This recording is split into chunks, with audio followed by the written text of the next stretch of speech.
pivotal, something. Damn it! You're gonna edit this out, right?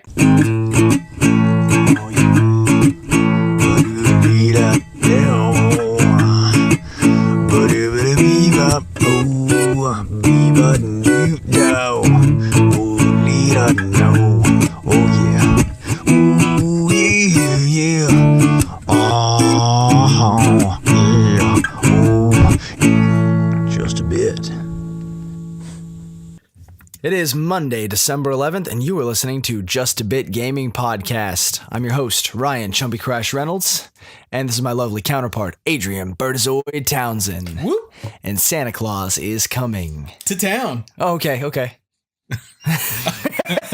I got excited. I had to finish that for you. You finished a sentence that I thought was finished. I love Christmas, man. Who doesn't, all man? in that spirit. Christmas is good stuff. It is, especially when you have kids. Oh, yeah, man. That's the best part to me is seeing what they get and having them get excited about it. I didn't realize having kids that are, autonomous and, old enough to get around and explore things, how difficult it is to keep wrapped presents wrapped and under the tree. So, I agree. It's largely impossible. We don't even wrap the presents until the day before Christmas Eve. I don't put them under the tree until they're in bed. Right. So they have no opportunity to because see. When they get out of bed, like I'm sure your living room just looks like a Super Smash Brothers round. Yeah, it's pretty messy, but it's fun. Yeah, and they're in here, before dawn, waking us up, trying to get us out there. And then you're like, Dawn, get up. But I remember doing it when I was a kid, trying to wake my parents up. Oh, yeah. It's too early. 4:30, 5 in the morning. Yeah. But so what I usually end up doing is being like, okay, I'll do this. They want to do it. I don't want to make them wait, Oh, sure. And I'm going to have fun watching them open stuff. So we go out there and do it. And then I take my nap after that. Because Adrian is a nappy boy. I'm a nappy boy if I stayed up all night wrapping presents, for sure. Yes. I'm going to get you a shirt that just says Merry Bertazoid Christmas on the front, and on the back says, wrap until I'm napping. Don't do the WR though, just do RAP. I know. You put all your presents in wrap your own. Until I'm napping. You put all your presents in a custom beatbox. Mm-hmm. I like that idea. Yeah. So, Ryan, we're going to get this thing started off. Let's do it with some air punches. What have you been playing? I've been playing. No, you haven't. So I've been playing. Sorry, go ahead. I've been playing Wolfenstein 2, The New Colossus. Yeah? What do you think? God. Is it good? It's so good. Man. Now, it's Bethesda, so of course I, have intimate feelings for it. Yeah. But it's honestly, I Wolfenstein has always been such a cool franchise. Has always been such novel storytelling and so interesting and connected and, intricate. And I even had high hopes for this game, and it is still even better than I expected it to be. Really? Yeah, it's so good. You should be so jealous that I bought it and you didn't. I'm excited to get in there and play it. I really am. I've heard nothing but positive about it. Yeah, I enjoyed the previous one, Wolfenstein: The New Order. Is that what it was called? I don't remember. Was it New Order or Old Blood? Old Blood was the. It was an expansion, like an expansion, right? Yeah, Like a DLC. Which I haven't even finished that. I think I'm halfway through that. But the New Order was good. I did power through that. I had a good time with it. The storyline was good. Everything about it was really good. I don't know that I had the same, real high praise about it that most people did. Right. It just still felt like a first person shooter to me. Well, and it does. Yeah. This one doesn't. I mean, it's as far as the intuitive, groundbreaking controls and all that, yada yada yada. Yeah. It's nothing. Like I said, it's nothing groundbreaking. It's nothing brand new or like crazy, mind blowing. But as far as like a really well made, polished first person shooter, especially from a company like Bethesda goes, like it's a high quality, fast paced, entertaining game. Okay, so you say fast paced. One of my hangups with the first one was I wanted it to be more fast paced than it was. And it was in a lot of parts. But there were some certain parts and in particular, I remember you were in a prison cell or something, and you have these big guys that are tough to kill, and you have to do something specific to take them down. I don't remember what it was, but they'll murder you quick. Well, yeah, and I mean there are some sluggish points like that, but you had to do a lot of stealth stuff. Like there was a lot of sneaking around, and you have drone bots that with flashlights on them. They're trying to find you while these big guys are patrolling the area. I didn't enjoy that part at all. You know, that's whenever I started the game, there was like a whole list of difficulty settings. Yeah. The first one had a picture of your character with like the old school, baby. Yeah. Like with a pacifier in his mouth. Yeah. And he had the little cap on. Yeah, and it was like, you know, like "Don't hurt me, daddy" or something like that. That's a direct callback to those old school first person shooters. Oh yeah. And then the stuff. next one up was like "Please don't shoot," something like that, all the way up to like a grizzled, like bloodied up BJ. What hurt me more? Something like that, you know, something like oddly masochistic. Yeah. And I started relatively high. I was like, you know, I'm a veteran Bethesda player. I'm a veteran first person shooter. I was like, so I'm going to do this. And I lasted maybe 2 minutes. Wow. I mean, I just got my ass handed to me right out the gate. Yeah. So I kept kind of tapering it down because like the hardest difficulty is for more like stealth players. Okay. And then as you like taper down, like the easiest difficulty is still like a fun, relatively challenging game, but it's more of like a run and gun. Like the chances are you're not going to run out of ammo. You're not going to lose a gunfight. It's just for the sake of carnage and blasting through the game. That's what I want. Like Doom, the new Doom. Have you played that one? I haven't played it yet, but I've watched some fast-paced, some footage that's just nuts. Yeah. You know?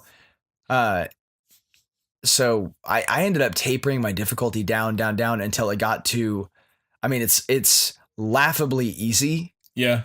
But I'm having more fun with it because it's more that fast, just shoot 'em up gameplay that's the reason I play games like that, is because that's what I crave. I'm not a stealth player. Yeah. I don't know if you ever watched me try to play a game like that, but if you hit me with some stealth bullshit, there's a chance I won't pick it back up. I just get too bored. Yeah. I can't concentrate on it. So I'm enjoying it immensely though. It is so good. So it's fun. What's the driving factor for you? Is it the storyline or is it the gameplay? Honestly, it's pretty equal on both sides. Like it's balanced between the gameplay and the storyline. It's an equitable experience. Does it at least does the story keep you moving forward? You know, like with People Within, that one to me, the storyline drove me forward. It kept making me want to play through it just to see what happens. I would love to talk about the storyline right now. I'm not gonna, but it's really cool and it's well written. There's some moments right in the beginning of the game that, like, playing it, I was like, you're gonna make me do that right now? That's a decision you're gonna make me make right now? That is so funny. Amy told me the same thing. Yeah, like, I mean, like 5-10 minutes into the game, I'm like, does this affect the future of my game? Because maybe I'd rather not. You both have me so curious. She told me she watched her brother play it. Right. And she told me that when he first started the game, there was something that happened and she's like, surely they're not going to do that. They did it. And I was like, what the hell were you talking about? Yeah, Amy and I need to have a discussion because I know exactly what she's talking about. And so I made the decision because it turns out this thing that they have you do, it's not so much that you have a decision as much as you can do the thing or stop playing the game. So you have to do it. You have to. It's not a decision. It is a pivotal story device. Yeah. I say the beginning with some of these more desperate story devices that they use to show. It's not much of a spoiler, but like there's different montages of BJ's life. Okay. Showing like what a rough life he had leading up to the events that you're in now. And I mean, we get it. We knew that BJ came from a rough, tough background first time around. Yeah.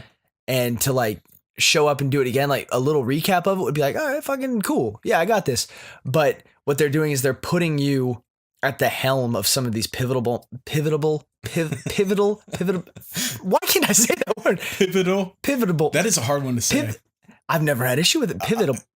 I don't think I've ever used that word, but yeah, I see the problem there. Some of these important moments of his life, they're kind of like bashing you over the head with it. Yeah. like how difficult some of his stuff was. Like, I mean, I get it. It's one of those that flashbacks would have worked, but it's a little heavy handed, putting you in some of these situations. Aside from that, I mean, you had the one there at the beginning that you were like, nah, I can't. And then you do. And then you get over it. And then there's another situation a couple minutes later that you're like, they're not going to do this. There's no way. Yeah. And then they do it. And God, so, man, I want to see.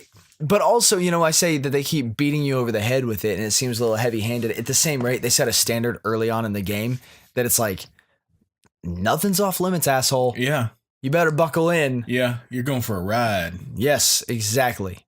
That's cool. I'm totally excited to play this, and I would like to, you know, talk about the story with you after you finish it and I finish it. Yes. And see if we have the same opinions on the game overall. Yeah.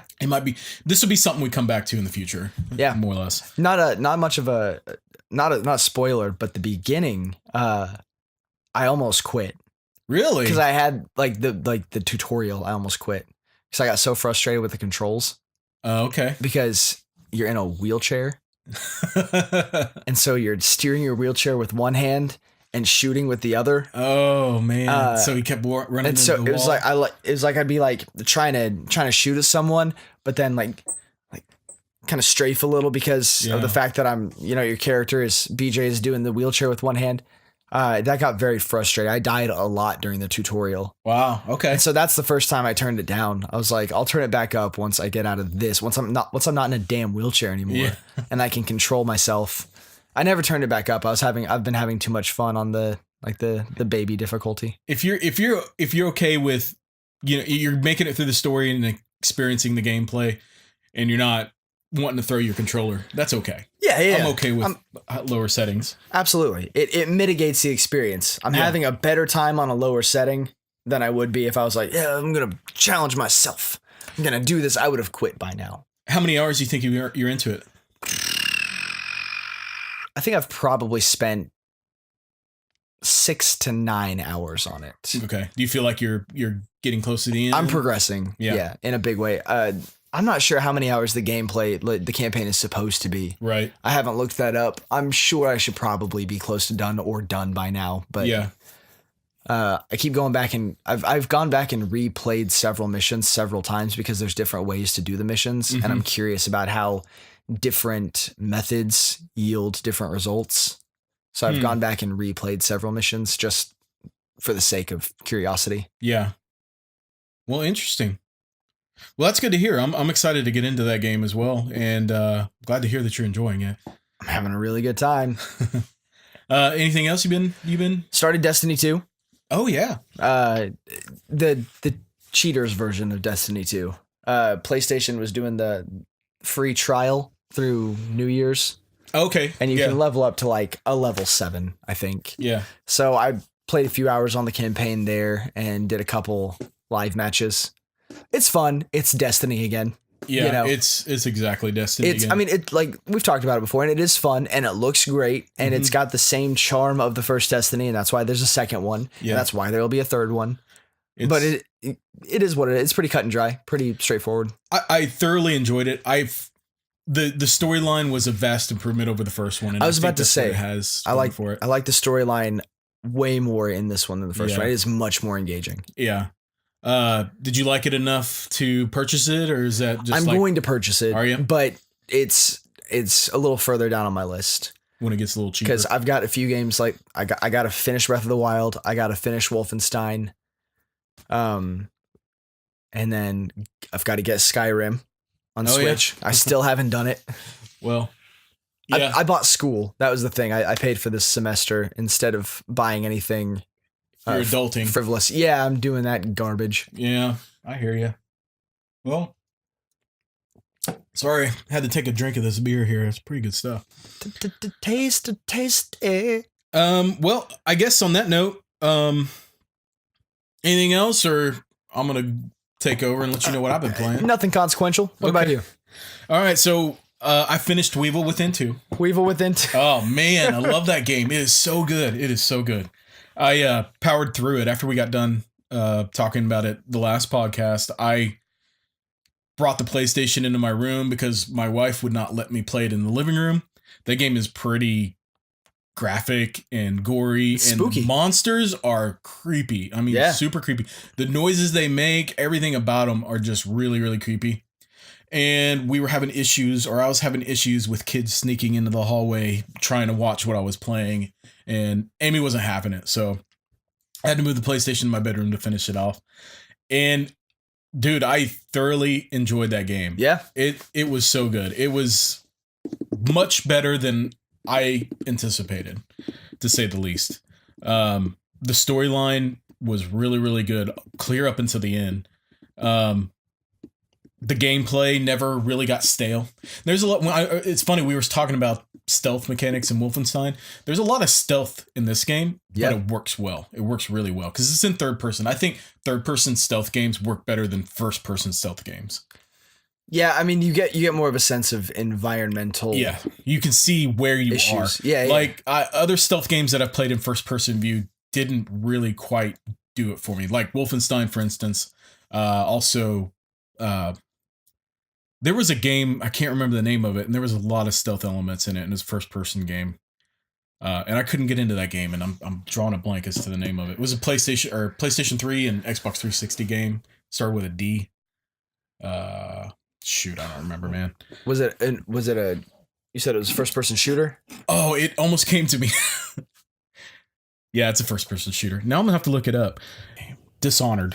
I don't even need to look it up. I knew you were going to say that too. Yeah, oh, really? I didn't know if Dishonored was necessarily considered a first person shooter. Yeah, Dishonored. That's what it was. It is. Yeah, it's a first person stealth game more than a shooter. You know, when I played that game, I did not play it stealth.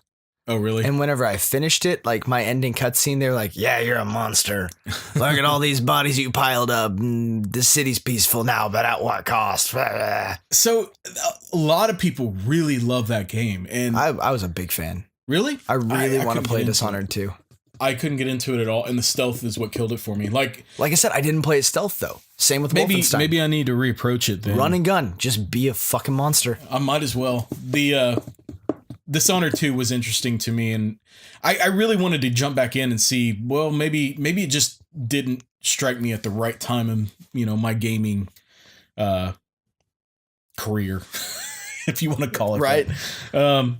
So anyway, Weevil Within 2 is fantastic. I recommend everybody, I know I'm talking about this again this week, but I strongly recommend, if you are into old school style horror games, this is one. Like, I think this one is what Resident Evil and Silent Hill could have been had they stuck to their original formula. What they wanted to be. Yeah, like they kind of, both the games, well, Silent Hill kind of went away. Resident Evil went a completely different direction. Yeah, and I feel like this really hits those old school horror games, survival horror games really well. So anyway, besides that, I picked up Xenoblade Chronicles 2. You know, I've heard so much about this game. It's amazing. I am really, really enjoying this. I feel like I say this every time we talk about it. You've been talking about Xenoblade for a few episodes. Yeah. But all the games that you look forward to, by the time it comes up, you're like, that's amazing. It is. It's incredible. I know what I like, man, and I gravitate towards those JRPGs. Yeah. They hold a special place for me, and I enjoy the quirkiness of them. I enjoy building my characters, and I love seeing their relationship grow amongst each other, having them fight through different obstacles, the main storyline. This game is, I enjoyed the first Xenoblade Chronicles. I didn't finish it. And then Xenoblade Chronicles X, I didn't finish that one either. I didn't enjoy that one quite as much, but I still enjoyed what it was trying to do. That one got a little bit too technical, and it wasn't really explaining a whole lot to me on what I'm supposed to be doing. So I felt like I was wandering around aimlessly, not knowing what I was supposed to do. And it's an open world game. And it's a gigantic open world game. And I never quite knew what I was supposed to do. And if you had to compare the size of the map to another open world game. Well, so far, it's open world, but I'm only on. Okay, I get to understand this better. I have to explain the premise of the game. You are in a world that is dominated by Titans, And Okay. the people of the world live on the backs of these titans. Interesting. So the world is gone. And the only way that these people are able to survive is to live on the backs of these titans. Well, these titans move around on this giant tree, and they're in the clouds. And so the clouds are so thick that it's like water. So when you jump into the clouds, you're basically jumping into the sea, and it's the same type of thing. And your main character goes to the bottom of this cloud sea to try to scavenge for old relics and stuff left behind of the old world, and uses that to sell and make money and stuff. I need to look. I never have known anything about Xenoblade at all. This one's a different concept than the other ones. Okay. So it's a unique story. So anyway, the living on these titans, you run into a character. Some character employs you to go after this thing, right? So you go after this relic that they want, and you end up fusing yourself to this relic unknowingly, and this relic is called a blade, hence the Xenoblade. And the blade is an actual living being that ties itself to you. And in this instance, it's this woman. Her name is Pyra, and does she have fire powers? Yeah. If you didn't know already. Nailed it. And she has giant boobs too. That's the first thing you notice. First thing my wife noticed. She goes, "Why are her boobs so big?" Japanese game. It's a JRPG. And so she infuses herself to your blade, and she lends her magical powers and stuff to you. So anyway, there's a big long storyline that has started as a result of this instance happening and him acquiring this. It's a special blade, and it's very unique and powerful. And the main character is why did I remember Pyra's name but not his name? Anyway, Dan. It's so the concept of them being on these titans is going back to the open world part. We're on one titan right now, and this titan has a huge world on his back, but now we're done with that world at the point I'm on in this game. And so we're going to another area, and we got sidetracked, and now I'm on another titan. I'm inside this titan. Actually, it's pretty cool. Ooh, saucy. Yeah, it's the concept is cool. And even for open world, it's open world, and it's a huge open world. This first titan was.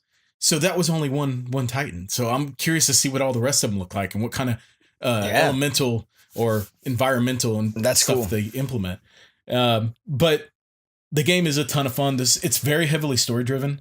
You will spend a ton of time listening to dialogue, and I never once got bored listening to dialogue. There's certain ways that you can handle it that you can either bore you to death or be really interesting and keep you engaged. This game does a good job of keeping me engaged, and I want to know what's going to happen next. It also tremendously helps that I'm playing on the Switch, because I'll get up in the mornings and cook myself breakfast while playing Xenoblade. The Switch, I say it every single episode, dude. I love that system. I really do. It's just so good. It's amazing to be able to sit. It's for me, it's ideal for RPGs like this in Skyrim and Breath of the Wild. When I was a kid, I was part of that 90s and early 2000s Nintendo mania that all of the kids, everyone went through. Everyone was, yeah. And the N64, the first Nintendo, I was like, yeah. Super Nintendo, I was like, oh yeah. N64, hell yeah. Yeah. And then the GameCube, I was like, all right. And the Wii, I was like, nah. And the Wii U, I was like, no. But now the Switch, I'm like, I don't know how they're going to top this. It's over, Nintendo. Hang it up. You've done your best. Honestly, I think if they can just keep releasing iterations of this that are better and more powerful down the line, they don't really need to. They don't need to redesign anything. And that's what I'm saying is they've landed on something here. The fact that you can play console games on the go and still plug it into your dock and play it on the TV is amazing to me. And it's something that I've always wanted, and they finally figured out a way to do it. You know what I see happening in the next generation? What's that? Of Switch? It'll have online and streaming capabilities. Yeah. Like you can actually get online with it. And You can get on with it. like on the internet. Yeah. Well, you can't. It's very limited. Like there's certain games you can play online. No, like I mean Mario like Kart. you can get on the like a web browser. Oh yeah. Like with the PlayStation, the Xbox, they have a web browser. Yeah. I see them adding that. Like I see it becoming more of like when it's being a tablet, actually being a tablet. That would be cool. They need to implement more of those features. I see that happening because then you like, can you imagine how cool it'd be if there was like, how there's like flash game websites and retro game websites and oh yeah. and what's the word? You do it a lot when you emulators, like emulator websites and stuff, like being able to like actually get on. You do it a lot. I was like, I do a lot of things a lot, man. So I see that maybe being a cool function, and then streaming features like streaming services. They have Hulu on there now. They have Hulu on there now? Yeah. No shit. Yeah. How did I miss that? Because it was very quietly released. Like they were like, hey, guess Hulu. And everyone was like, hey, thanks a bunch. Yeah. Except me. I Because went now I'm yelling about it and they're like, shh. for you. It's not for you. For everybody else. Everybody else who was listening while you were yelling. Asshole. I did try out the Hulu app, and it's definitely Hulu. Does it work like Hulu? It works exactly like Hulu. Well, that's the jam. Yeah, I mean that's I one dig of it. those things that it could replace like the tablet. Not a lot of people have tablets anyway, but I could see people carrying around this all-in-one, primarily gaming device, but you can still do other things with it. Right. And I think it's a great idea. And like maybe I don't know. I think it'd be cool to kind of take the idea of some of the, I guess, augmented reality video games, like the idea of like Pokemon Go, Yeah, where you're using like whenever you catch a Pokemon, it turns on your camera yeah. and catches shit in your real world. I could see them adding a camera to the next generation of the Switch and having games that are Honestly, augmented into our own reality. I think you're onto something there, and that sounds like Nintendo's always trying to innovate from their previous Right. product. I think that sounds like a good step forward if they wanted to go that way. As long as they don't make it to where all games use it and you have to use it, like they did with the Wii, Right. having to use those stupid controllers. That's why I was never a fan of the Wii. Yeah, Still it's- not. Like I don't want to play Zelda while having to waggle my damn controller around. I just want to use the thumbsticks and. You don't Play like it. you don't I like don't- waggling your nunchuck? I was waiting for it. You just like using your thumb? Yeah. Or maybe like a feature like where you, instead of having to dock it, just like a casting feature, like a screencast. Where Oh you can yeah. throw it to your TV, have it connected. Stream via, it more or less. Yeah, like you know how like if you're playing on, there's say you've got an iPhone and an Apple TV, and you can cast from your phone to the TV. Whatever Right. you've got on your phone, you can cast up there. I could see them integrating a feature like that in the Yeah, future, where you just absolutely. cast it from and then using the Switch itself as a second screen, Right. kind of like they did with the Wii U, but hone in on exactly that direction. If they can on nail what they it, were doing there, yeah. yeah, if they can nail it to the point where there's no lag or anything, yeah, definitely that would be a way to go. I mean, why not? yeah. So anyway, Xenoblade Chronicles 2 is amazing. It's a game that if you are a fan of JRPGs, you probably already have this game. But if you're on the fence about it, I'd say give it a shot. I mean, if you are in need of a new game to play on your Switch that is open world, has a great storyline, and is just a ton of fun to play, I'd say give it a shot. Would you have really considered Kingdom Hearts a JRPG? Yeah, I would. I think that was probably the last one I played then. Yeah. Like, It's not I played- super traditional. I played the demo for Nier, but Oh, which was so man. good. I can't wait to play Nier But- again. I did pick that up. I talked about it. did you last play time, through but it yet? I haven't even put it in yet. Oh. I just finished Weevil Within 2, and I put in Call of Duty World War II. I want to power through that one first, and then I'll probably pick up Nier. Actually, no, Neo. I need to play through Neo, And then Nier. and then Nier. I've got so many games to play, man. It's crazy. And these are all physical copies of things, Yes, largely. Yes. All right, because As soon as I you're done plan with I plan on Wolfenstein, you tracing behind you and playing through some of these things Yeah. once you're through with them. Absolutely. So yeah, when you finish Wolfenstein, just my library's over there. Just go pick another one. So then I've got Oh, last night I started playing PUBG again. Did you? Oh man, I got online to play the Monster Hunter. Oh, that reminds me, I played the Monster Hunter beta. Did you see For that? World? Yeah, it's good. I saw it. I haven't tried to get on it. I have a friend who was like, "Hey, you got to get on this beta. I'm about to be playing it." I was like, "Cool." And Yeah. that's about as far as it went. Honestly, I didn't even need to tell that story, but I did. Well, no, it's fine. It is Monster Hunter. I mean, it is a Monster Hunter game. I mean, Monster Hunter is Monster Hunter is Monster Hunter. Yeah, they have so many of those games. They do improve it in a lot of ways. Like in the other games, whenever you would travel around that little area or the area of finding the monster, you would have to go through load screens when you get to different zones, basically. Those are gone now, which is amazing because I hated that. So you can cruise the world, uninterrupted.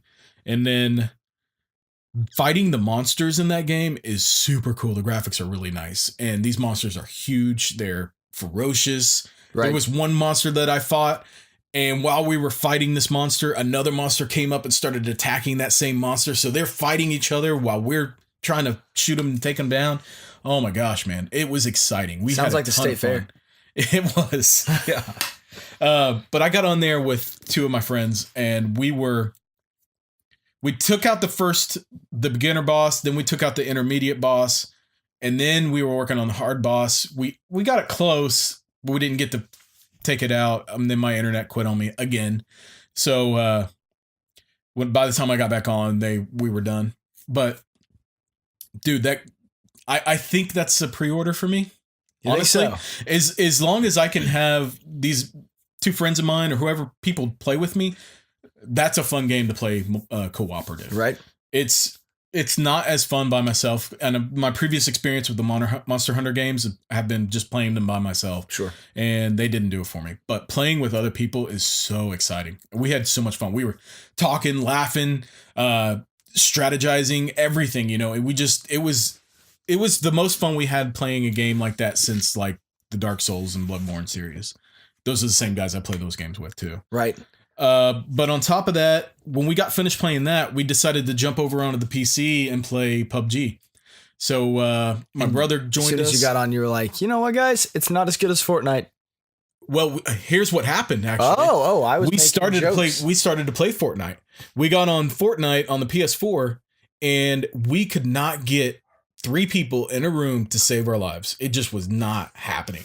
And so we said, you know what? Screw it, Fortnite. If you won't let us play multiplayer, we'll go to a game that will. That's how that came about. Did you change the setting on there from solo play to? Yeah, we put it on group. We put it on squad play, and we would send invites to each other. And we tried it in my room. We tried it in my buddy's room. We tried it in my brother's room. It just was not happening. We might get one person in, and then another person couldn't get in. And after about 15 minutes of trying to make this work, we said, I was in the mood to play that style of game, and so was everybody else. And we said, we'll just jump on to PUBG. And we did, and we were up till about 2:30 in the morning last night playing PUBG. Oof. We played for about 4 hours straight, man. I had so much fun last night. We hadn't played that game since like August. Right. We put it down for a while, and then going back and playing it again was an absolute blast. So I would definitely... I was debating on Fortnite and PUBG is which of these Battle Royale games do I like better? I like PUBG. I really like PUBG. That is a really good game. And you're allowed to do that. You're allowed to like it, just as long as you recognize that you're incorrect. Yeah, that's all right. And I did notice, since it's been months since I played, a lot of the lagging that I was experiencing previously when playing it, I didn't have any problems at all. So I'm sure they've just been patching the hell out of it. I it seems to be, and I'm happy because it was flawless last night. We didn't do great, but we did really, really well. We did well enough that we kept playing it. I want to play it tonight, actually. We might be playing it again. Let's see what happens. That is such a fun game. But yeah, that's been what I've been playing. And let's get on to our first topic of discussion, sort of, I guess. Yeah, now that we got the howdy doos out of the way. Yeah. That was a long howdy do. That was like half the show howdy doos. Yeah. But we've been playing a lot, which is cool, man. I'm glad that we're getting some game time in. Yeah, I think this winter is time. That's what it is. This is the first episode, I think, in several episodes that I haven't been like, I haven't really played anything in a few weeks. Yeah. It's hard to make time to play stuff, especially for me in the summertime, because it gets darker later. Yeah, dude. And so there is always something to do. And, you know, by the time I get around to playing a game, I've only got an hour left in the night before I need to go to bed. So right here lately, since it gets dark earlier, I feel like I can stay inside and play games. The Video Game Awards just happened. And I didn't watch it. I didn't watch it either, but What's wrong with us? I need some more of that, maybe less of it. Maybe less of it. But yeah, I didn't watch it either, but I did. Now it's stuck in your head. Yeah, I did follow it on Twitter. So any of the major announcements that popped up, I would see those. And there were a couple things that were announced there that I'm pretty excited about. The first of those being the Death Stranding trailer. Nuts, right? It's insane. How bizarre. That is the weirdest damn game. I don't know that any gameplay has really been shown of that game yet. It's all been just trippy trailers. But even if the game sucks, I think the storyline will be pretty incredible. I mean, they're building this up to be to nice. to be like a blockbuster thing. Yeah. And all the celebrity faces that keep popping up. Yeah, there. Should we put the trailer on here for anyone who hasn't watched it, for anyone that's on the YouTube? Everybody's seen it. Everybody's seen it. Was I the only one that hadn't? Yeah. So well, and on top of that, I don't want to edit it in. Well, lazy bone me, but that's fair. The trailer was weird. I think it was a little bit that clear. Beach Baby and Norman Reedus. Yeah. So this newest trailer, I think, though, kind of Norman Fetus. There you go. It was a little bit more clear than the previous two trailers, I thought, but it still didn't make any sense. I mean, the trailers don't seem to marry into one another, other than the baby, the theme of the baby and the like shadow hands. And they're very trippy, but I do have theories about what this game actually is. What's your theory? I do have theories. Okay, my theory being Death Stranding. Okay, we're going to start with the name. Okay. And the baby imagery. Yeah. My theory is that the world you're playing in is like a purgatory. And when you die, you are assigned basically your own fetus to deliver it to Norman Fetus? Norman Fetus, yeah. Okay. Yeah. Exactly. I think the game might deal in themes of purgatory and reincarnation or multiple existences. That's a really interesting take on that. I think that, the first trailer, Norman Fetus wakes up on the beach with the little baby, coming out of him. And then he, the baby gets taken away by the shadow hands or whatever's going on there. And then the next one is, you said it was Guillermo del Toro's character. And he's got his own little fetus there. Yeah. And, I think that maybe you're in like a purgatory that has been basically taken over and regimented by, evil forces that instead of moving on to their next reincarnation stayed in purgatory. Mm-hmm. And their idea is that they have found a realm that they can rule and they don't want anyone else reincarnating and going back out. Do you think into it's the like human another world. biological creature or maybe a mechanical? I think it might be an ethereal, like interdimensional creature. Oh, okay. Yeah, that's my theory. I'm probably completely off base, but Actually, that's what I got from it. Your theory sounds really possible. I mean, based upon what I've seen, yeah, it makes sense. If the game comes out and my theory was right, I might like shit a little. Yeah. Well, to your point, the newest trailer, which I know you didn't get a chance to watch it, but let me describe to you what happened a little bit. at the beginning, you saw at the beginning when Norman Fetus was getting up. Yeah, in his spacesuit. Yeah, and that's the little that's thing. why I have the idea is my theory is reincarnation and multiple lives. Yeah. Is because you've got multiple characters waking up in this world that I think is a purgatory. Yeah. And it's the same character waking up basically as different avatars, different archetypes. Okay.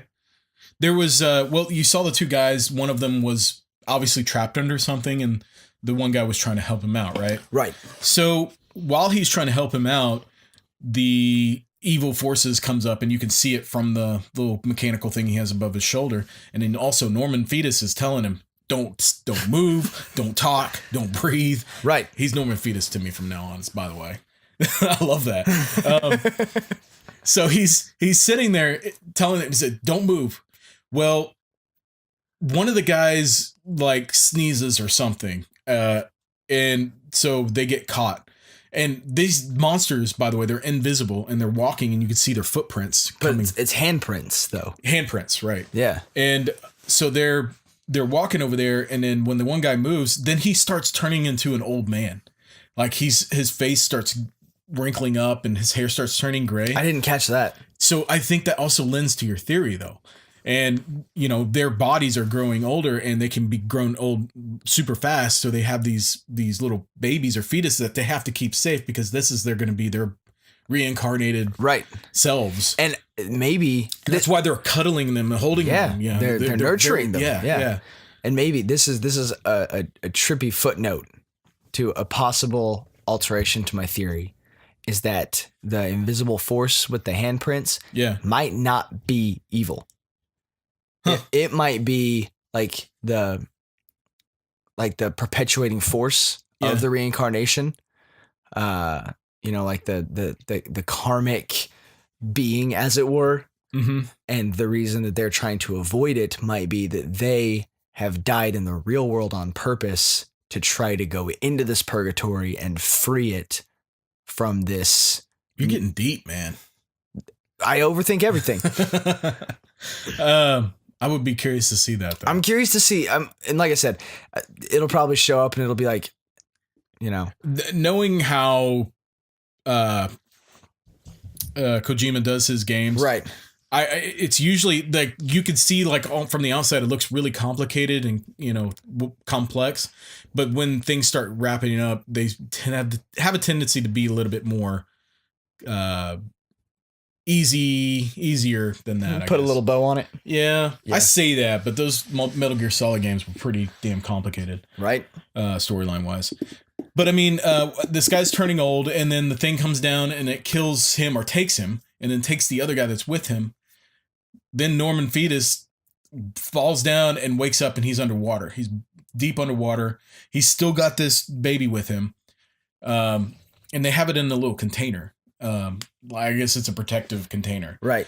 But then as he's waking up, he opens his mouth, and the camera goes down his mouth, and the baby is like right here, and you can see its face, and it sticks its thumb up like that. It's sucking on his thumb and sticks his thumb up like that, and then the camera goes back out of his throat. You need to watch it. It is really, really weird. It's the weirdest one, I think. Well, and the first one, when he wakes up, the baby doesn't have the protective case around it, and it gets taken away. Right. So this might be prior to that, since the baby is inside of him, and you could see in the trailer that you watched that he had cut the baby out. Yes. Or somebody had. And so maybe there's like a finite number of regenerative babies that you get over a course of. I don't know. Man, I could riff on the possibilities of what this could be all night and then realize when it comes out that I was completely off base. All I know is that they're doing an excellent job of dangling that carrot on the stick to make me want to know what the hell's going on and play this game. Yes. They're doing a great job. Absolutely. So that was super exciting. I can't wait for that. Another announcement, they're re-releasing Bayonetta 1 and 2 on the Switch, which is cool. I love those games. But they also announced Bayonetta 3, which is awesome. Right. That's a good lead-up move. Then From Software. This is the biggest news of the night for me. From Software, hands down my favorite developer right now because they make some of my favorite games of all time. Dark Souls, Bloodborne. Those are incredible games. So they just briefly teased something. A lot of people think it's Bloodborne 2.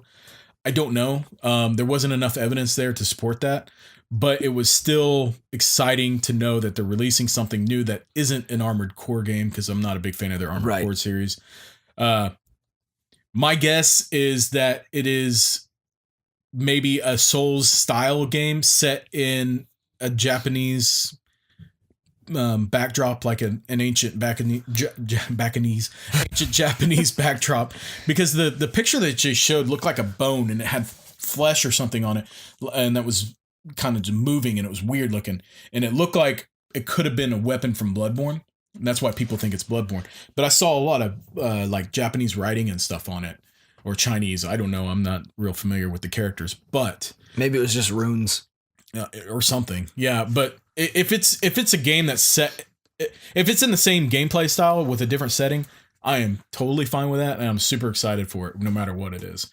All I know is that I need a new From Software game. I need a new Souls style game. If I got on, I made my attempt with Bloodborne to get on with that style and that bandwagon after its like popularity. Like Bloodborne was the most recent, right?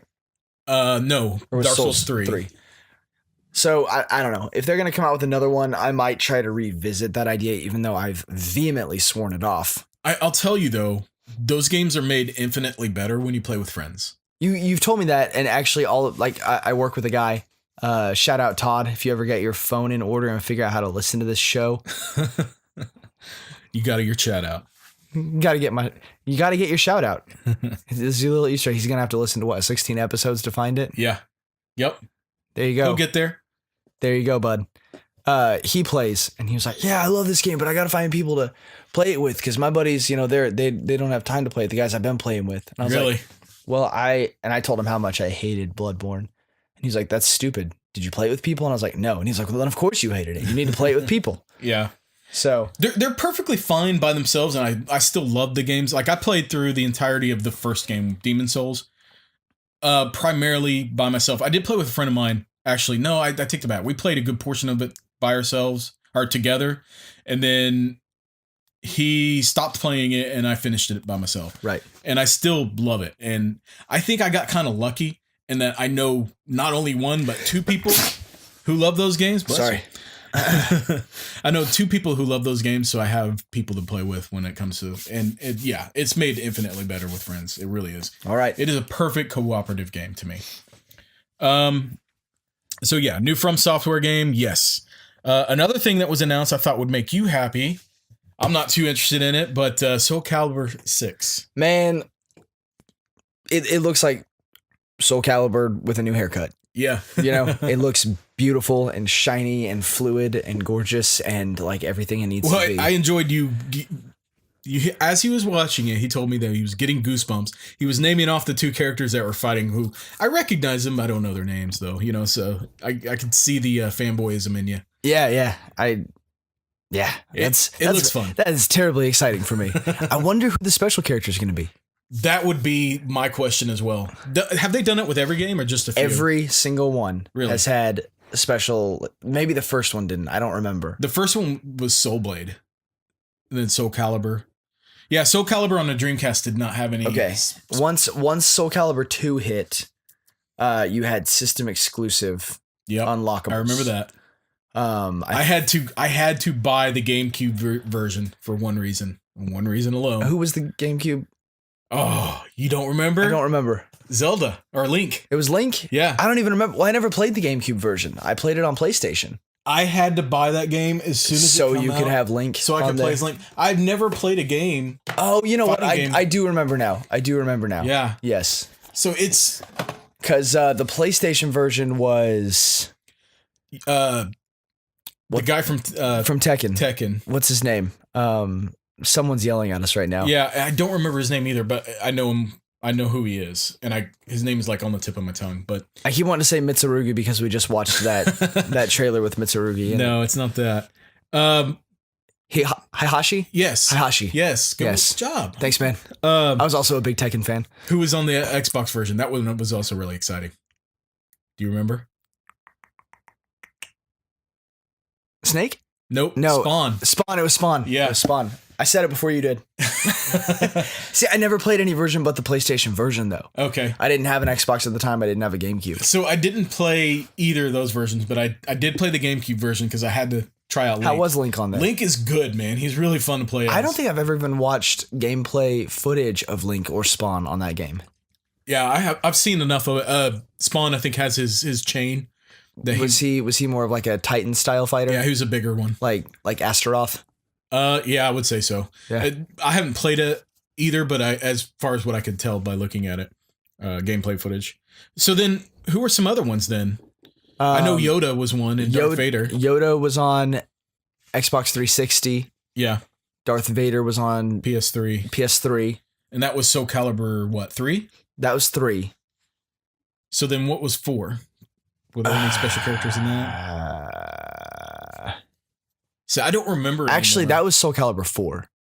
Was the Darth Vader and Yoda. Okay. Because I didn't even have a 360, but I pre-ordered the special edition 360 version. Okay. Because my roommate at the time, had a 360. Yeah. And the special edition came with like a collector's tin that was like, big, thick tin with the hinges on it that had like the game on the front, and it had like a dust sleeve that was transparent that had like the logo. Yeah. And then you open it up and it had a comic book and the game itself and a t-shirt, like a Soul Calibur t-shirt with Yoda on it. Yeah. And a poster. That's a pretty good special edition. And I still have the case with the sleeve and the comic book and the poster, but I don't have the game anymore and I don't have the t-shirt anymore. I have the t-shirt. I gave you the t-shirt? Yeah. That's right. Yeah, it was still in there whenever we went through all my games. Yeah. At Fast Signs. That's and I've worn it a couple times. It's not as clean as it used to be. I'm sorry. It's been worn. Well, I mean, it was still fresh in the package when I gave it to you. It was nice. Yeah. Yeah. I don't know that they had any other special characters after that, because I don't remember anything after Yoda and Darth Vader. They weren't great games. Like they had a couple Duds. flops in there. Yeah. Just I mean, I played them on like PlayStation Network. Yeah. Soul Calibur 5 was decent, but it didn't feel like it was anything new. Yeah. I think it had the create a fighter option, which was kind of cool. Oh, maybe that's what it was then. But I think Soul Calibur 4 had that too. I think it would be a good idea for them to retread that ground again. Yeah. And kind of put some pop culture characters in their game. Yeah. I think it would be really cool. Who would you like to see in there? Oh, man. It would have to be somebody with a weapon. I mean, obviously. First off, I got to say, start the petition now to get it ported and released on Switch. Yeah. And have Link on there. I agree. Obviously. That's just a cool callback. Well, I mean, I guess they would have to do somebody fairly modern, I think. Right? Yeah. But thinking about modern characters with weapons, nothing immediately comes to mind. I keep wanting to go to Star Wars stuff again. Right. I mean, maybe we get like a Darth Maul. Or Rey, or Finn, or even a Luke Skywalker. Luke Skywalker would be nice. Yeah. Yeah. I'm okay with him bringing in characters. It'd be cool like to have Rey on there. Rey or I could go with that. Or what's the dude's name? The bad guy in the new movies. I'm drawing a blank. We're doing that a lot today. I know. We haven't drank enough. That's the problem. Apparently, yeah. Darth. Is it a Darth? Brooks. Darth Brooks. And believe me, he's got friends in low places. Darth Brooks needs to be in Soul Calibur 6. And with that, the thunder rolls. So that's exciting. After the Video Game Awards, I think it was the very next day, they did the PlayStation Experience. Yeah, like I was saying earlier before we started recording, I had to choose between watching the PlayStation Experience or taking a test for my online courses. Yeah, and you adulted. I made a decision in the direction of adulting. Good choice. I still regret it. Oh, never mind. Thanks. No, you made a good choice. I didn't enjoy the PlayStation Experience. It was, or at least the press conference that they did. It was a little bit boring. Really drug out, I thought, and they didn't announce really anything special, in my opinion. They announced the Medieval remastered, which was a PlayStation 1 game. Right, which I enjoyed. I enjoyed Medieval. I'm kind of excited to see how the remastered turns out. That's interesting that you like it. I mean, I remember renting the game and playing it, and I was like, yeah, this is not for me, and I took it back. It didn't do it for me. So, I can see the potential in it, though. Yeah. It just seemed like an odd choice to me that they chose that over, like Spyro or, but I guess licensing stuff. Right. I mean, like Spyro's got TV shows and all that stuff now. Yeah. I think Spyro at this point would be a marketing and licensing nightmare. Probably. Yeah, because it's an Activision thing now. Yeah. But so is Crash, for that matter. Crash is owned by that's true. Activision. That's true. I wonder why they never made a Crash TV show. I think they attempted it and it didn't go anywhere. Oh. You remember those old Crash Bandicoot commercials that they used to play all the time? There's the dude in the costume. Yeah. Those were so funny, man. Yeah, dude, I loved those. I remember every time those came on, I would stop and watch it just because I thought they were hilarious. They were great. Where he'd be outside the Nintendo headquarters and hollering at them from the parking lot. Yeah, those were great commercials. Yeah, they really were. I need to find some of those. I did. I went online. I was playing Crash Bandicoot Collection with the kids, and they were totally loving it. I was like, "You guys got to see these commercials," and they thought they were every bit as funny as I did. So, yeah, the PlayStation experience. They kind of re-announced some of the things that were announced the night before at the Video Game Awards, but nothing really great. On the note of Video Game Awards, I forgot to mention. I didn't really catch all of the awards that were given out, so I can't really say whether or not I agree or disagree with them. It really means nothing to me anyway.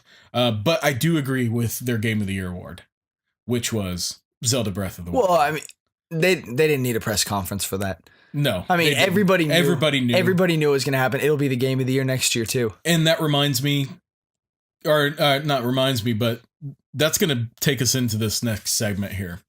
Which is, we wanted to talk about our top games of the year.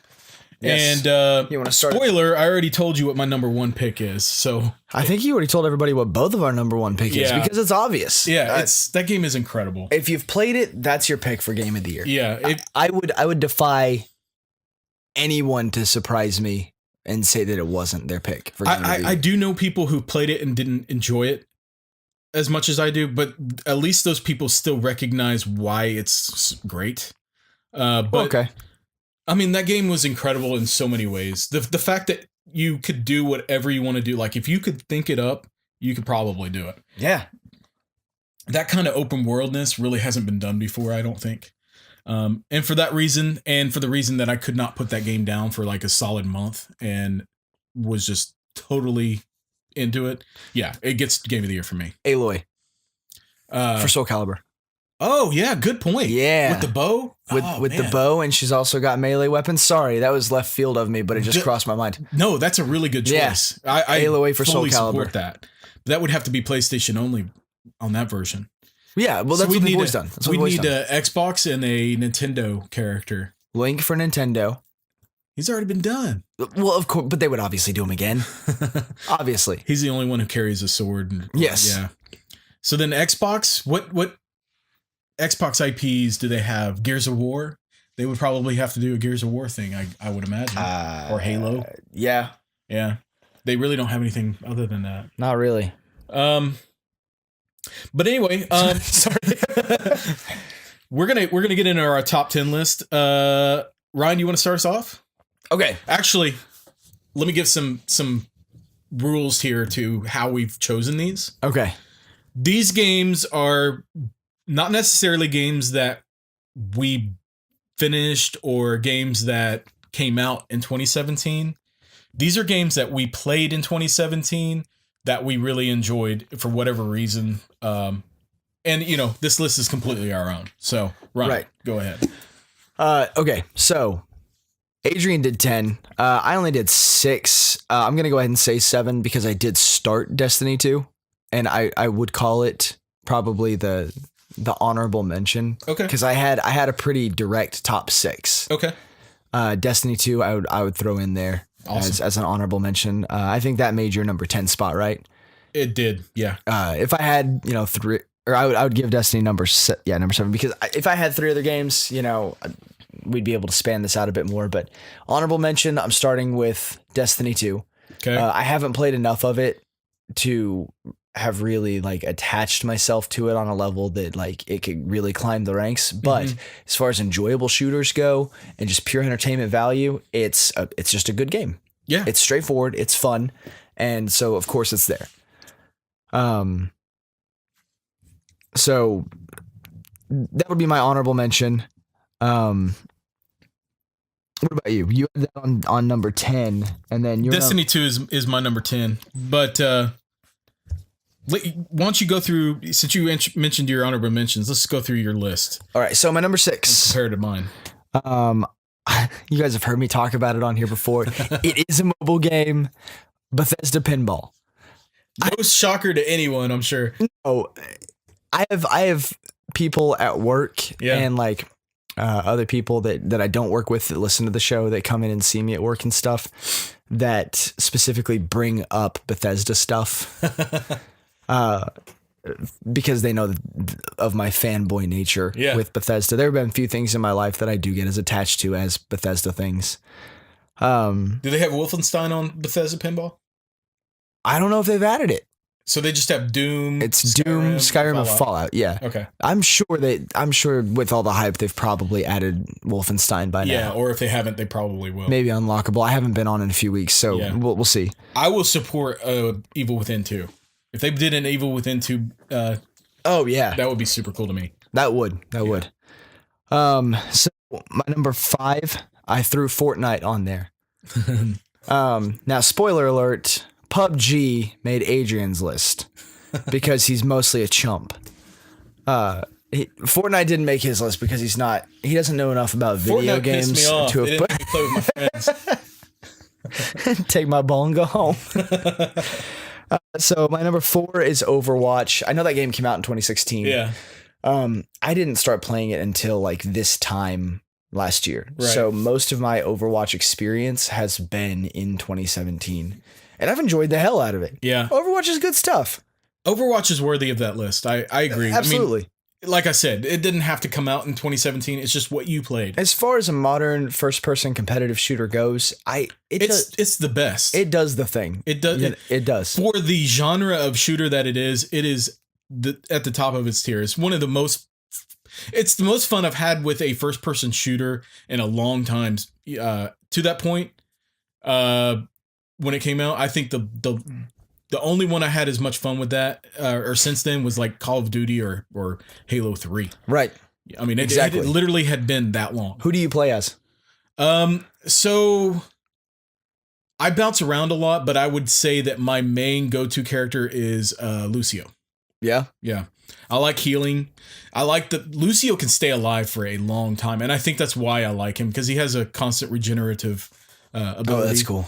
But you can also heal people around you. His weapon sucks. You can't get a whole lot of kills, but you get a lot of assist kills. And he's just an all-around solid character. He's fast. He can skate on walls and stuff like that. He has this ability where you pound the ground and it gives everybody like an extra, doubles their health or whatever. He's a good character, and I really enjoy playing with him. Yeah, I've never played with him. Yeah, it's worth it. I'm not much of a healer type though, or a sniper type. Yeah, snipers are kind of hard for me as well. But yeah, I mean, I think Lucio is a good character for beginners. Yeah. He's just easy to play with. Don't go in expecting to get a whole ton of kills, and you'll never probably get play of the game or anything like that playing as Lucio, but you'll have a ton. It's just a quiet satisfaction. Yeah, and you'll constantly see that you're getting assist kills, or they'll count them as kills, I guess, because it doesn't matter who killed him as long as. In that game, that's what's so great about that game is whoever was shooting at that character before it died is going to get credit for the kill. Yeah. It could be multiple people. But yeah, Lucio's cool. Who's yours? Junkrat.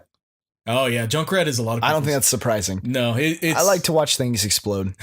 He's an aggressive character. Yeah, that's how I like to play those games. He's cool. He's a good character as well. All of them are. It's just a good game, and then they put new characters on there since that I haven't even gotten to play yet. Yeah. So yeah, that's a great game. Number 3, I just started it after the last cast, but Wolfenstein 2, The New Colossus. That's surprising to me that that's your number 3. It made the list. Who made it though? Yeah, true. It's a Bethesda game. Of course, it made my list. At some point, Bethesda is going to adopt me. That's what I don't want them to sponsor us or anything. They're just going to adopt me. There you go. You need to call them out on that. Yes. So then my number 2 for the year, Horizon Zero Dawn. I still need to get back into that game. Shout out to my girl Aloy. Yeah. That is a solid game that I have not given the time of day yet, and I really want to. It is a fantastic game that I feel came out when it needed to come out. It came out at the wrong time, though, for me. Well, for you. It came out at the same time as Breath of the Wild. So it was either Breath of the Wild or Horizon Zero Dawn, and Breath of the Wild took it. See, it was perfect for me because I didn't have the Switch yet. So good point. I didn't have to make a choice. Yeah. I played Horizon and then I got a Switch. That's true. So if I'd done it that same way, maybe I would have the same opinion. Right. Or maybe I would have played it. But everybody who has played that game loves it. Okay, so what I vote is once you and I get through with like the battery of games we're working on right now, we both start Horizon at the same time. And then get through it together. Play through it at the same time. Like a video game book club, more or less. Yeah. Compare notes on it. Absolutely, man. I agree. Cross streams, touch tips. I'm curious to see like our lists for next year because I don't know what games are coming out next year, but none. They're shutting it all down. Yeah, it's done after this year. And I've got a pile of games that I just recently acquired that. And he's already like, I wonder what I'm going to cop next year. You've got more games there than, I say that. You've got more games there than I'll play in the next 3 years. Oh, shit, man. I won't play most of these games in my lifetime. I would like to, but I won't. Right. Being realistic here. Horizon Zero Dawn, a solid pick. I think a lot of people would choose that as well. Yes. And then, of course, my number 1, Breath of the Wild. Breath of the Wild, yeah. I mean, whatever. Yeah. An honorable mention, number 2. I haven't bought it yet, and I played it years ago, but Fallout on the Switch. It's obviously in my top 10. Without a doubt. Of course it's in my top 10. You mean Skyrim? What did I say? Fallout? Yeah. Skyrim. Yeah. When they inevitably port Fallout over, it'll be on the list. You already know what to expect, so you can automatically give it that title. Yes. It ended up being my top 8. Yeah. Skyrim on the Switch would be somewhere interchanged into the top 3 among Breath of the Wild and Horizon Zero Dawn. Fair enough. That's a solid list, man. I like your choices there. Your top 3. Top 4. No, your top 4. I agree with. Well, then I'm going to get into mine. I'm going to talk about my honorable mentions first. I've got a few of them. Dot Hack, The Last Recode, I talked about that. Right. That game is still really good, and I still want to get through it. I had to put it on pause. As with most RPGs, I tend to put them on pause to play something that I can get through quicker, and then I'll pick it back up afterwards. Because they take 40 plus hours to get through, and you could take your time on those. Right. So The Last Recode was really good. Final Fantasy 12 Remake was really, really good. I was able to give that game a second chance after not really liking it the first time, and I thoroughly am getting into it this time. So I'd like to get back to that. Dragon Quest VIII on the 3DS has been a really, really solid game for me. I believe that one came out last year as well. But also Crash Bandicoot Remastered. That one gets an honorable mention to me. That one's really, really good. Now onto my list. I would love to be able to comment on a couple of those, like the Crash Bandicoot Remaster, but I just still haven't got my hands on it. Oh, it's so good, man. It is so good. My kids are loving it. I'm loving it. It is the way a remake should be done. Yeah, absolutely. Yeah. I mean, I think we've talked about it 3 episodes now. Yeah, it is one of those games that they don't get rid of the gameplay style or what made that game fun to begin with in order to favor new people playing it. All they did was update the graphics tremendously. It's a beautiful looking game. It is. It's very beautiful. Good looking game. So anyway, my top 10. We're gonna start off with number 10, Destiny 2, which you mentioned. Right. That I had a ton of fun with that game this year. The only problem that I have with that game is like once you reach a point, you're just done. It's kind of short, and then unless you're playing PvP, we for a while were playing in-game stuff and trying to get into a raid, and none of us could get to the power level that you needed to get to start raiding. Yeah. And it was constantly you would go to a planet and constantly fight the events that would go on in that planet over and over and over again. And it was having the Destiny 1 syndrome for me, where it was just too repetitive. I did thoroughly enjoy the storyline. I enjoyed the game. Everything about it was really good. I just wish the in-game stuff could be done better. Number 9 is Metroid Samus Returns. I am still working through that game and I'm still enjoying it. I really wish that they could fix the controls to not be so damn complicated. But every time I'll put it down and pick it up in a couple weeks later and still remember how to play it. So obviously it's working. So, number 8 is Resident Evil 7. This game is fantastic if you're into horror games, and if you have VR, it's a must own. Or PSVR specifically, it's a must own. This game really, really freaks me out, especially when you're playing it in VR. Playing it in VR puts you in that mansion and puts you in that house. These enemies, these characters, these really creepy, like crazy characters are so scary. And when you have those goggles on, you are in that house. I don't know how else to describe it. VR is they made this game perfectly. It sounds like I need to try that one on VR. You do. See if I can wrap my mind around it that way. It's amazing to me that they were able to nail the fact that, or make you feel like I would have Amy sitting next to me while I'm playing this, and I have my headphones in, have the VR goggles on, and playing through this game. And in my mind, I'm in this mansion, and then when she just touches me, it kind of snaps me out of it a little bit, and I'm just freaking out, man. It's just so scary. And that alone is the reason why Resident Evil 7 gets it for me. Completely immersive gameplay. Number 7, we just talked about it earlier, Xenoblade Chronicles 2. And I'm enjoying that game enough that I think it's deserving to be on my list. Yeah. It's a little bit high on the list just because I'm not super into it or far into it. I think I'm about 10 to 15 hours into it right now. Number 6, Cuphead. Cuphead is fantastic. I've heard a lot of bitching about that game. Oh, it is so good, man. The graphics, the animation style. I think the animation's cool. The gameplay is obviously classic style gameplay, but I've heard a lot of bitching about the difficulty level of it. It's hard. People saying it's too hard. It's not too hard. It's hard, but it's not too hard. It's one of those games that you do it over and over and over again until you get it. Right. It's one of those that you have to learn the patterns, and once you learn the patterns, then you can do it. And people don't have the patience to deal with that. And I understand. If you don't have the patience to deal with it, that's fine.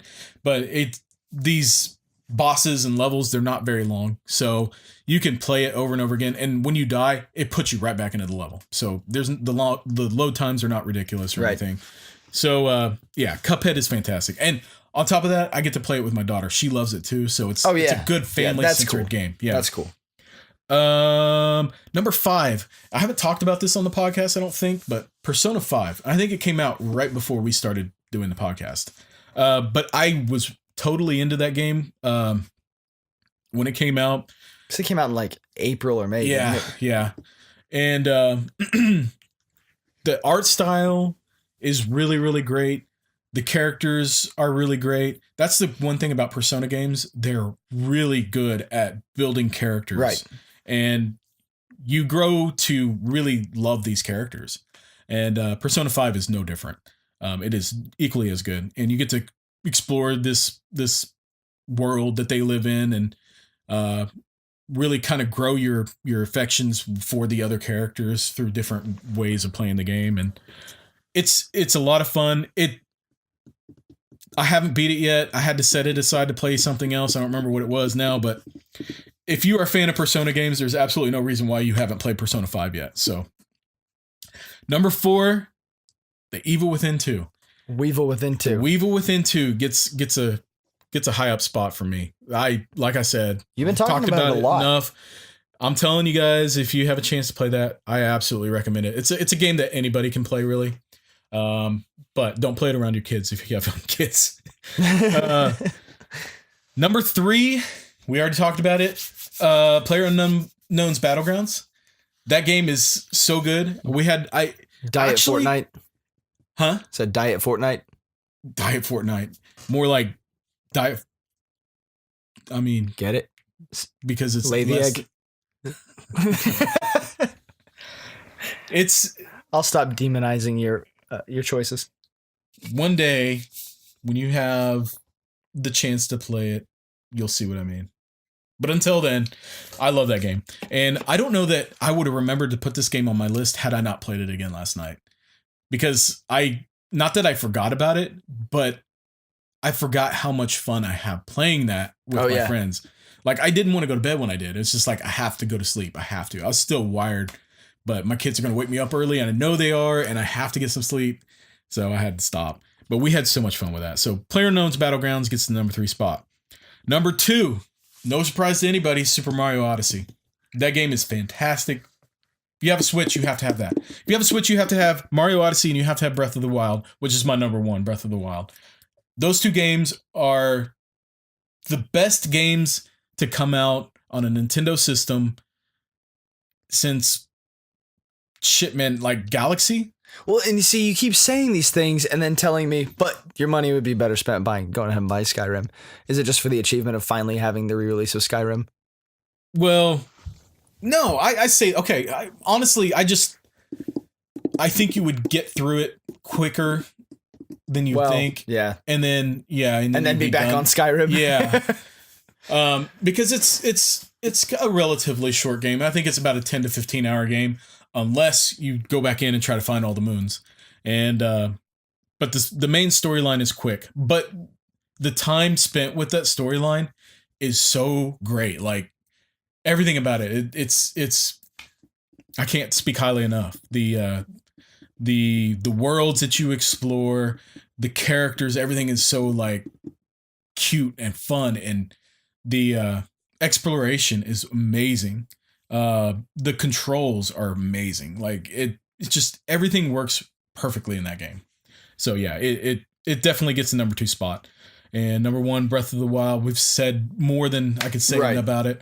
More or less, this is the year for the Switch. It is the year that it came out, and it is also the best year. I don't think they're going to be able to top it next year. I have a hard time thinking, what can they release next year that tops this year? They had an excellent, just probably one of the best launches I can think of in recent memory. Oh, yeah. For a Nintendo product. Yeah, absolutely. It went very well. Yeah. So that's it, man. Those are good lists. I had a good time with it. Yeah, I had a good time trying to remember what all I played and trying to number these in the order that I liked them, but it was good. Yeah. So, what are you drinking? Yeah, I'm drinking some stuff that you brought me. Another coupe. Yeah, another coupe offering. We're continuing our gas station spotlight with another brew that Coop Ale Works put out for the sake of the 3-point shoppers at gas stations and grocery stores. This one is the Coop Briefcase Brown. It's got a cool little dude here, not dissimilar to a Blues Brother, or Rudy Soho archetype if you're into Rancid, the punk band, at all. In his suit, carrying his briefcase and a beer, wearing his fedora and everything. Mm-hmm. It is a 4-point gas station beer. It's a brown ale. It's got, a little bit of chocolate, a little bit of caramel, tiny bit of hop, but the hop there is barely present at all. It's got more of a coffee wash. It's got a nice, thick, creamy feel about it. Yeah, it's very, very tasty.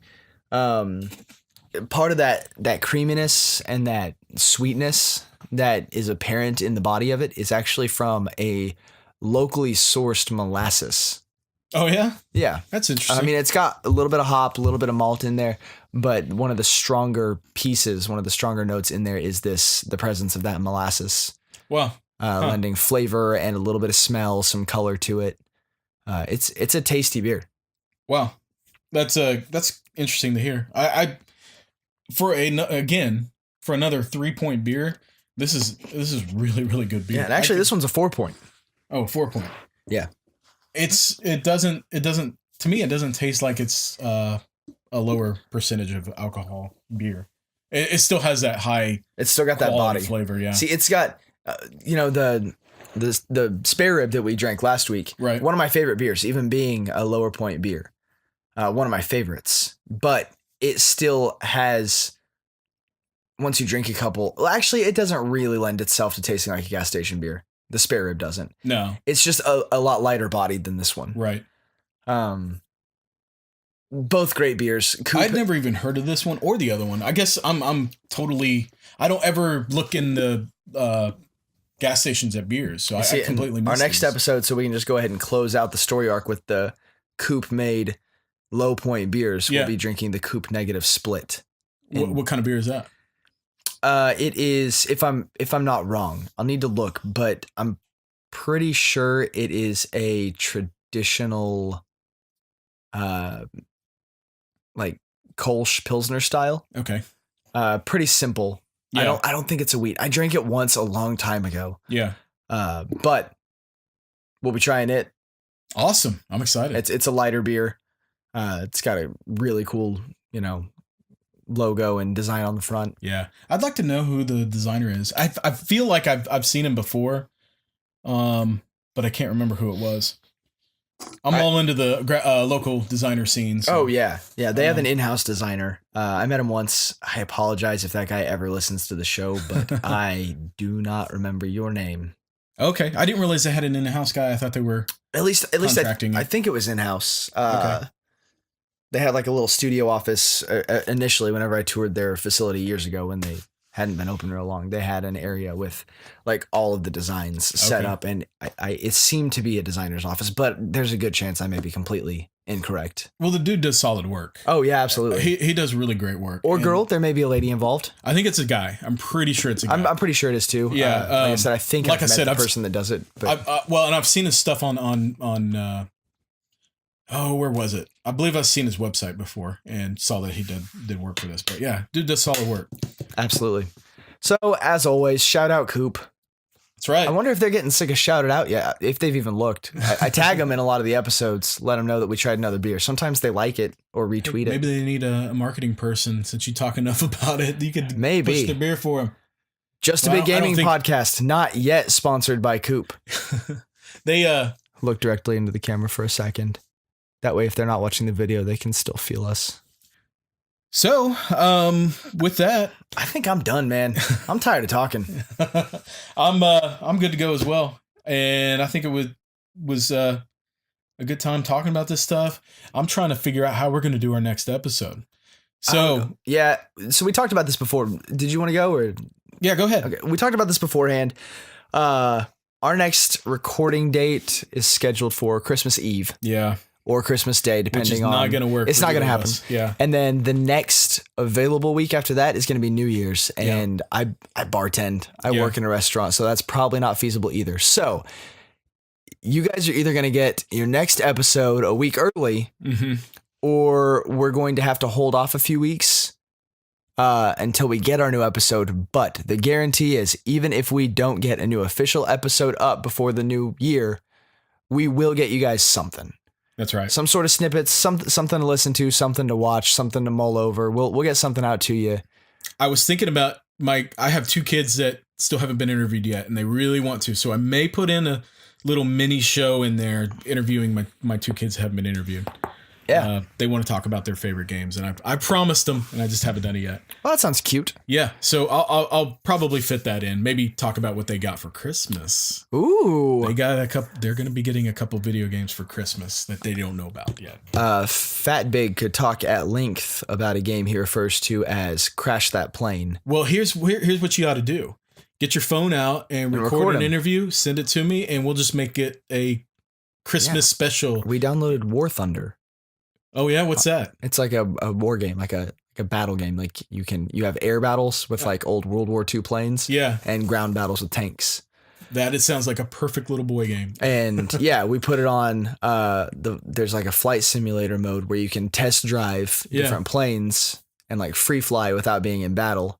And he likes to respawn in the air and crash his plane into different things. Awesome.